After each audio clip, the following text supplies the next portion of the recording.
अगर आप नशे से आज़ादी पाना चाहते हैं तो आपके पास एक जिंदा उम्मीद है। अगर आप वाकई ही इस लानत से छूटना चाहते हैं तो यीशु मसीह आपके लिए हर वक्त मौजूद है। आइए देखते हैं कलाम मुकद्दस हमारी किस तरह से रहनुमाई करता है ताकि हम इस लानत से आज़ादी पा सकें। कलाम मुकद्दस में लिखा है, चोर नहीं आता चुराने और मार डालने और हलाक करने को, मैं इसलिए आया कि वो जिंदगी पाएं और कसरत से पाएं। यूहन्ना की अंजील 10 बाब और उसकी 10 आयत। यीशु मसीह इसलिए आया कि हम जिंदगी पाएं और कसरत से पाएं। यकीनन शराब और हर तरह का नशा हमें हमेशा की जिंदगी नहीं दे सकता, मगर यीशु मसीह इसलिए आया कि हम जिंदगी पाएं और कसरत से पाएं। आइए चंद बातों पर गौर करेंगे। नंबर 1, हम खुद से इस पर निजात हासिल नहीं कर सकते। हमें मुकम्मल तौर पर खुदा की जरूरत है, क्योंकि कलाम मुकद्दस में लिखा है लूका 18 बाब और उसकी 27 आयत में, उसने कहा जो इंसान से नहीं हो सकता वो खुदा से हो सकता है। खुदा सब कुछ करने की कुव्वत और कुदरत रखता है। नंबर 2, खुदा की तरफ वापिस आएं। जब आप खुदा की तरफ वापिस आएंगे तो खुदा आपकी तरफ आएगा और आपकी मदद करेगा, क्योंकि कलाम मुकद्दस में लिखा है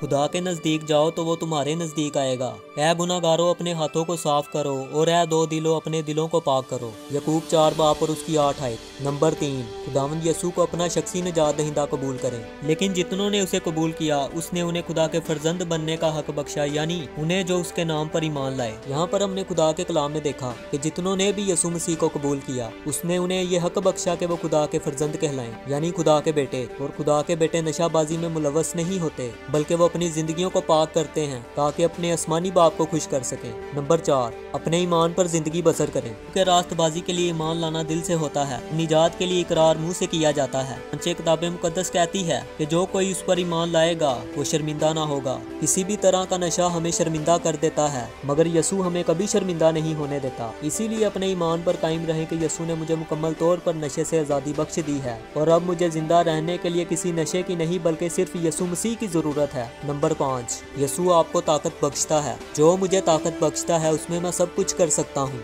फिलिपियों 4 बाब और उसकी 13 आयत। हम अपनी ताकत से इस पर छुटकारा हासिल नहीं कर सकते, हमें मुकम्मल तौर पर खुदा की जरूरत है और खुदा हमें ऐसी ताकत बख्शता है जो हमारी ताकत से बहुत ज्यादा बालातर होती है और उस ताकत के वसीला से हम नशाबाजी पर मुकम्मल तौर पर फतेह हासिल करते हैं। नंबर 6, अपने दिल की बात ना सुने, मगर जो बातें मुंह से निकलती हैं वो दिल से निकलती हैं और वही आदमी को नापाक करती हैं, क्योंकि बुरे ख्याल, खून रेजियां, जिनाकारियां, हराम कारियां, चोरियां, झूठी गवाहियां, बदगोइयां दिल ही से निकलती हैं। नंबर 7, खुदा के कलाम को अपने दिल में महफूज रखें। ज़बूर 119 उसकी 11 आयत में लिखा है, मैंने तेरे कलाम को अपने दिल में रख लिया है ताकि तेरे खिलाफ गुनाह ना करूं। खुदा का कलाम हमें मुकम्मल तौर पर मदद करता है कि हम गुनाह से बाज रहें। नंबर 8, ऐसे काम करने वाले खुदा की बादशाही में दाखिल ना होंगे। बाज नशाबाजी, नाच रंग और इनकी मानिंद, इनकी बाबत तुम्हें पहले से कहे देता हूँ, जैसा कि पेशतर जता चुका हूँ कि ऐसे काम करने वाले खुदा की बादशाही के वारिस ना होंगे।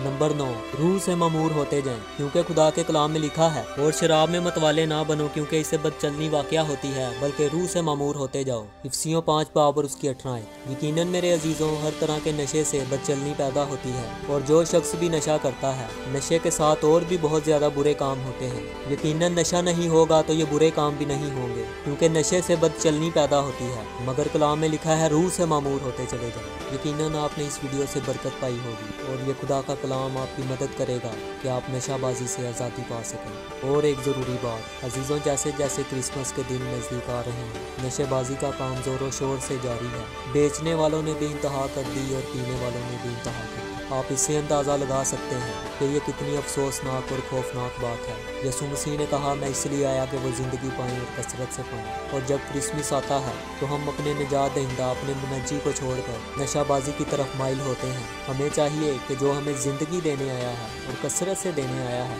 हम उसके पास जाएं, ना कि अपनी ज़िंदगियों को मौत के हवाला करें। मेरा ईमान है कि जितने बहन भाइयों ने इस खुदा के कलाम को सुना होगा, उन्होंने इस गुनाह से निजात पाई होगी और यीशु मसीह को अपना शख्सी निजात दहिंदा कबूल किया होगा। अगर इस वीडियो के वसीला से आपकी ज़िंदगी में कोई गवाही पैदा हुई हो तो हमें कमेंट सेक्शन में ज़रूर बताइएगा। खुदावंद आपको बरकत दे। God bless you all.